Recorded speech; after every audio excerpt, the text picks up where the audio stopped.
Sonam Raghuvanshi honeymoon murder case ने पूरे देश को हिला दिया था, लेकिन पुलिस ने असल में उसके प्लान का पर्दाफाश कैसे किया। मैं आपको वो 5 क्लूज बताता हूँ जिन्होंने पूरे खेल का भंडाफोड़ कर दिया।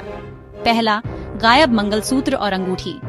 नई नवेली सोनम ने शादी के ये सिंबल होटल में ही छोड़ दिए थे, जिससे तुरंत शक पैदा हुआ।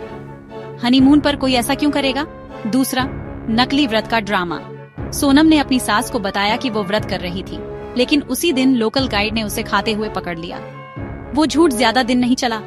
तीसरा, हथियार। मर्डर वेपन घटनास्थल पर मिला, लेकिन ट्विस्ट ये है वो मेघालय का नहीं था। इससे साबित हुआ कि हमला प्लान किया गया था और हत्यारे पूरी तैयारी के साथ आए थे। चौथा, वायरल वीडियो।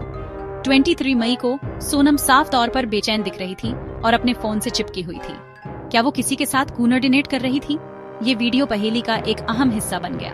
और पांचवा, लोकल गाइड का स्टेटमेंट। उसने सोनम और राजा को 3 अजनबियों के साथ देखा था। सब हिंदी बोल रहे थे। इससे कंफर्म हो गया कि इसमें सिर्फ कपल ही नहीं बल्कि और भी लोग शामिल थे। इन 5 क्लूज के साथ पुलिस के पास सोनम की पूरी कॉन्स्पिरेसी को सुलझाने के लिए काफी कुछ था। अब उसके और उसके साथियों के हिरासत में होने से सच आखिरकार सामने आ रहा है और जस्टिस मिलने वाला है। इंडिया के सबसे शॉकिंग केसेस की और डीप डाइव्स के लिए लाइक और सब्सक्राइब करें।